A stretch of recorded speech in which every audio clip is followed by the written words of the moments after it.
Yo and hello, my friends, and welcome to the inaugural edition of the Fantasy Legends podcast, where we talk all things Fantasy League of Legends.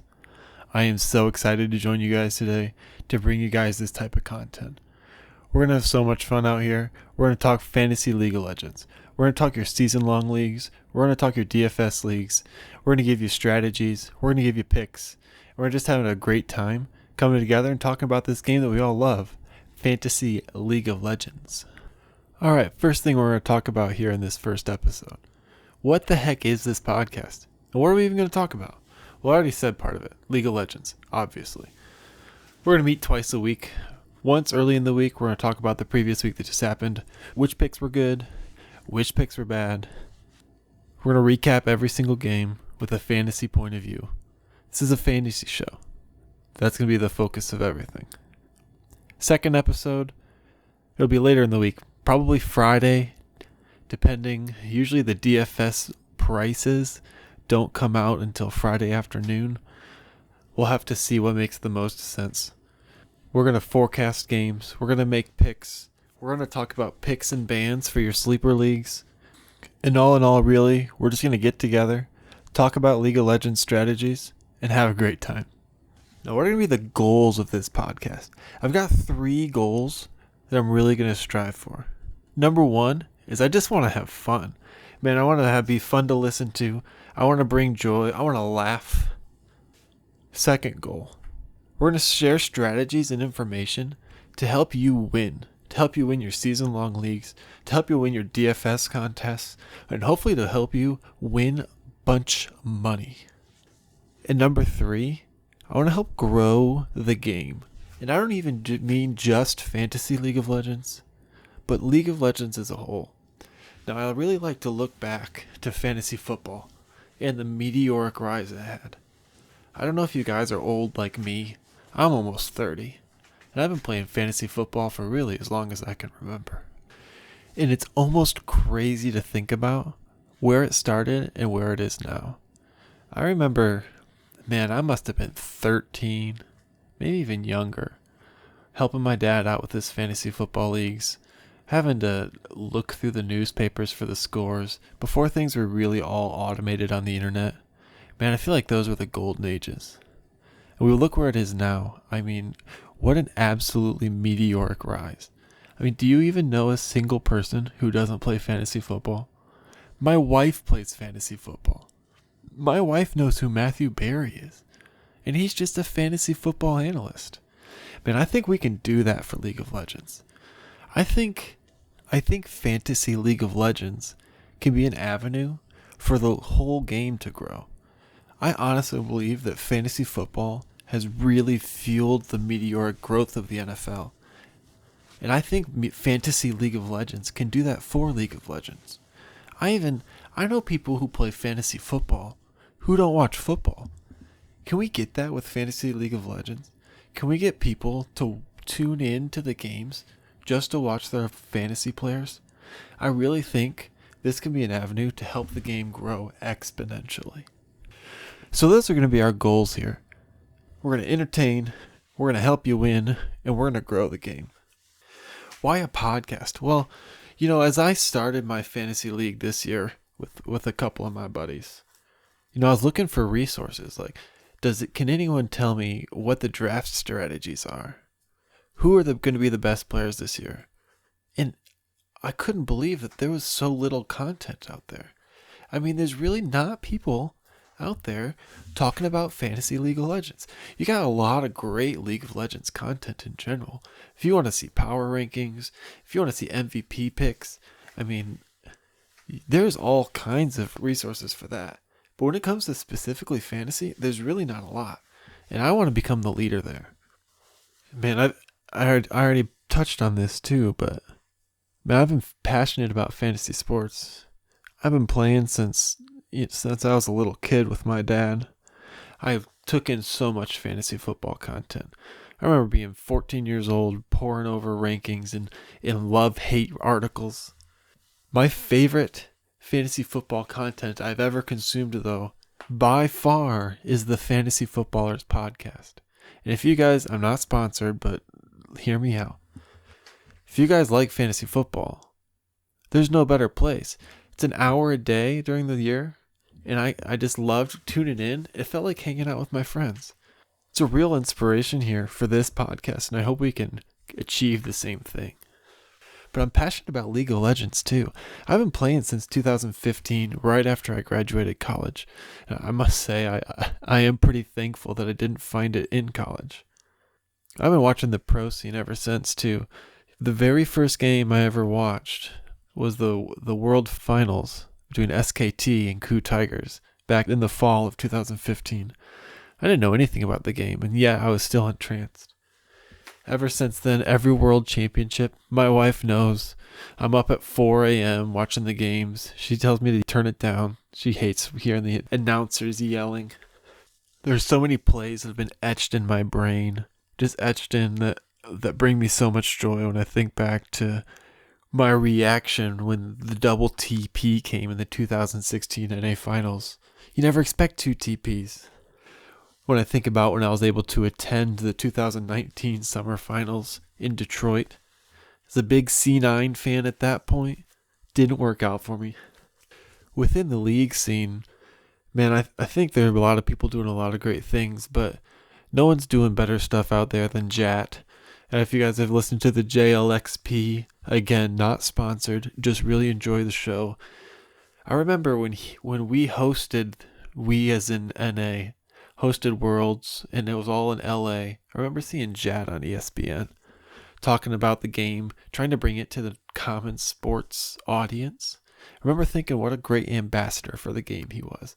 Very clearly knew his stuff, not only about League of Legends, but about sports in general, about the whole scene, and how to bring people to the game. I think that he's done a great job there, and I hope that we can do similar things, bringing the game of League of Legends to a mainstream audience. So enough about me and enough about the meta of this podcast. We're going to get into some content here in our first episode. Just a couple topics where we can really dive into the strategy behind Fantasy League of Legends.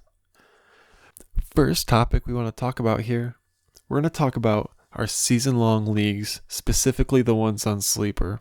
If you guys know of any other platforms hosting League of Legends fantasy seasons, let me know. I'd love to check them out. So far, Sleeper is the only one I really know about, so we're going to focus a lot of our content on that style of league. So with that in mind, here are 5 tips for your season-long fantasy leagues. Number 1, this is the most important point. If you learn nothing else from this podcast, learn this. You must pick players on winning teams. Now, this sounds pretty self-explanatory, and if you've played fantasy football, you know, like, the Kansas City Chiefs are going to win, Patrick Mahomes is going to score points. But it's so much more than that in Fantasy League of Legends, and this is a big difference between Fantasy League and Fantasy Football. In Fantasy Football, you can have a good player on a bad team, and he's going to score you points. In Fantasy League, that's not going to happen. Losers don't score points. If you hear nothing else, hear that. And I'll say it again. Losers don't score points. Now, I know this episode is coming out a little late for this year's drafts, but when you look at coming in, there is a very clear consensus top 3 or 4 teams. Everyone knew Team Liquid, Evil Geniuses, 100 Thieves, maybe you can throw C9 in there. We're going to be the top teams. So you need to draft those players. Number 2, the picks and bans in this format of the Sleeper season-long leagues are so important. You need to do your research. You need to study, because those are how you win the league. Obviously, if you have good players. But if you're hitting your picks and bans, that is the difference between winning and losing. That's going to be a huge focus of this podcast. What players are picking what champs? We're going to talk about the meta. We're going to talk about which champs everybody is playing. And then we're going to talk about certain players. If you guys have paid attention, River on Dignitas, man, he's a Jarvan one-trick. I know he's not actually a Jarvan one-trick, but it's all he's been playing lately. You look at Pride Stalker, he's an assassin player. We're going to use this information and we're going to get these picks and bans right. They're going to help you win. Number 3. This plays into number 1. Play for the team bonuses. The team bonuses are the easiest way to secure points. You have a player in a winning team, you know they're going to get dragons, they're going to get barons, and they're going to get points for winning. That's the easiest way to absolutely guarantee yourself a baseline of points. Number 4. In your draft, you need to pay attention to the positions that other people are picking. What I mean by this, if you're in the back half of the draft and you notice that the first bunch of people have all picked ADCs, then you need to not pick your ADC there. The thing that's unique about Fantasy League compared to fantasy football or other fantasy sports, you only get one player per position. There's only one mid laner. There's only one ADC, one top on your team. What that means is if your opponents have already picked an ADC, they're not going to pick another one. So there's absolutely no rush. If you haven't gotten your ADC by the second round, wait till the 5th. No one else is picking one. Grab a top that's in top tier. It's better to have a top on one of the best teams than an ADC on one of the middling teams.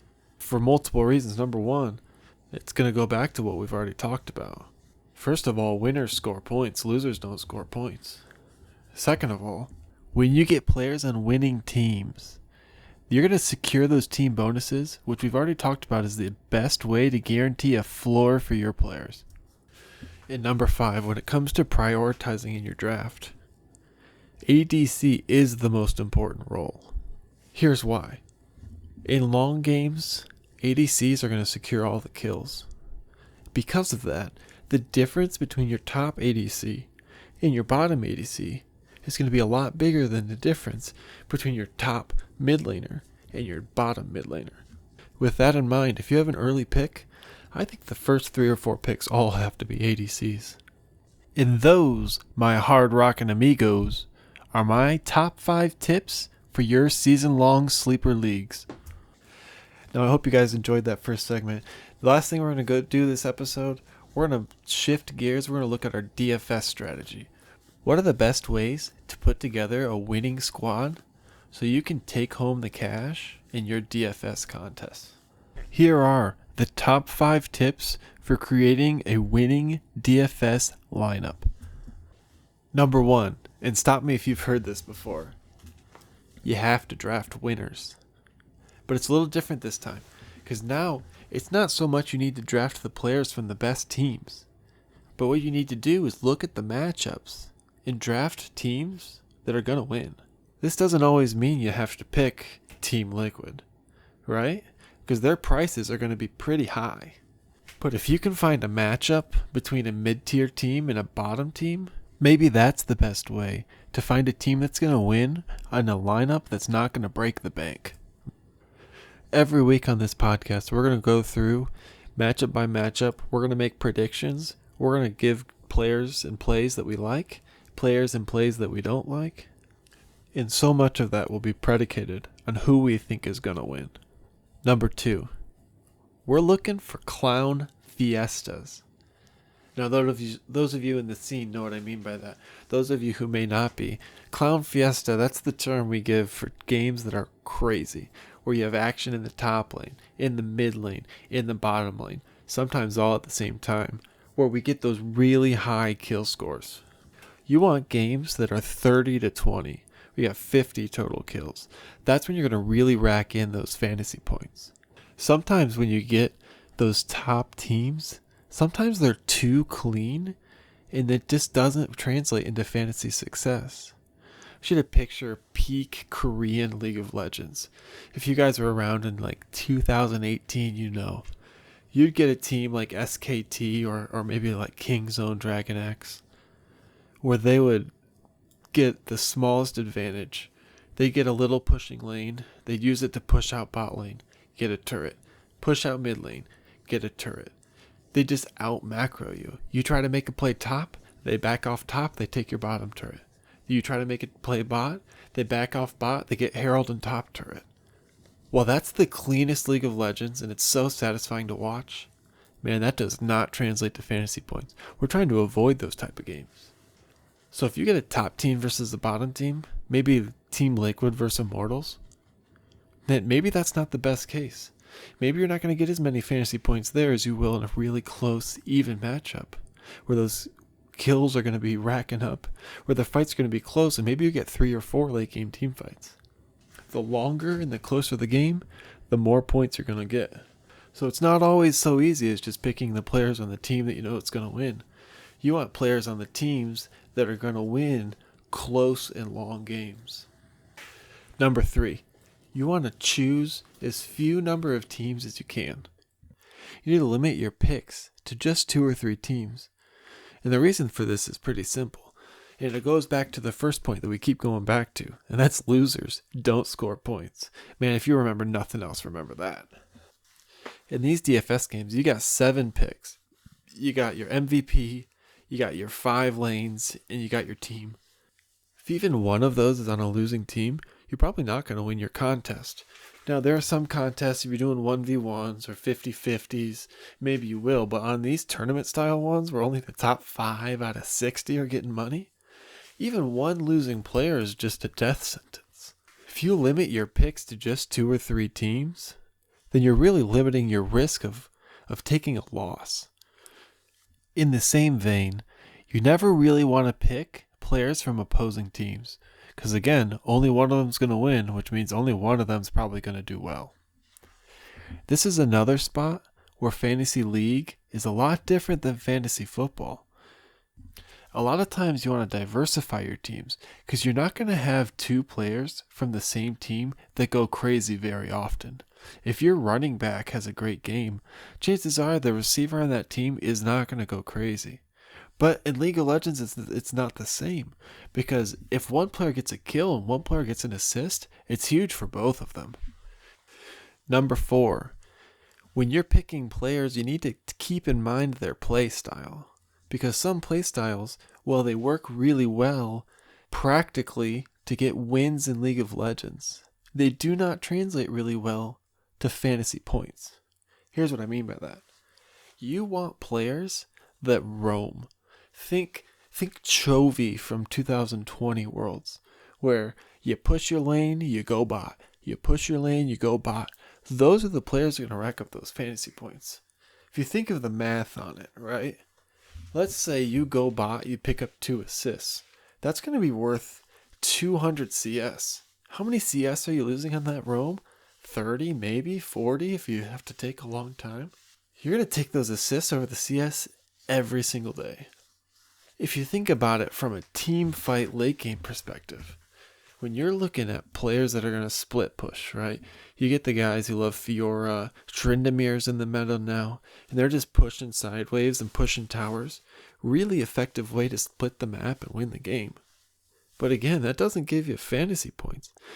I want you to imagine with me a matchup between a Fiora and an Ornn late game, where the Fiora is just pushing the Ornn all the way back to his inner turret, to his inhib turret, and really has all the pressure.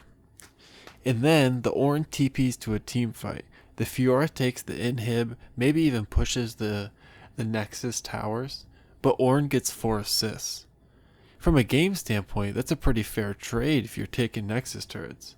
But from a fantasy standpoint, you'll take the assists every single time. So you're really going to want players that team fight way more than players are going to play for themselves. Tip number 5. Do not worry about CS. You're going to be tempted to. Each CS is worth 0.2 points. You get players end up with 4, 500 CS, 11, 12 CS a minute. It's going to be tempted to chase those points. Don't do it. It's not worth it. For a couple reasons. One's the one we just talked about. Players who are prioritizing CS are often not prioritizing team fighting. And team fighting is where the points come from. The CS points, in the grand scheme of things, really don't turn out to be enough to really tip things in your favor. So just don't worry about CS points. And that, ladies and gentlemen, are the top 5 tips for drafting a dominating DFS lineup. Man, I hope you guys liked this first episode. It's a real quick one. We're going to try to keep each episode really quick, get right to the point, get you guys on with your day. Thank you guys so much for listening. If you guys enjoyed what we're doing here, you're looking forward to more Fantasy League of Legends content, man, I'd really appreciate it if you hit a subscribe button on your whichever podcast app you're listening to. Man, throw us a rating. Check us out on our social medias. We got Twitter, we got YouTube. We're going to be posting things on both of those, whether it be pics, show clips, our favorite things that happened through the weekend. And lastly, I want each of you guys that are listening to head over to DraftKings. We've got a contest that we're running that doesn't have any prizes yet, but man, once we get some listeners, we get some subscribers in here, we're gonna put a prize on that contest, and then a winner is gonna get a shout out on here. Link for that will be in the description. Hope I can see all you guys joining that contest with us. Thanks so much, guys, for joining us on our first episode here. Hope you guys are looking forward to the next episodes as much as I am, where we'll really dive into the week-by-week content. Thanks so much for joining us. This is Pistons Wish signing off. Peace out.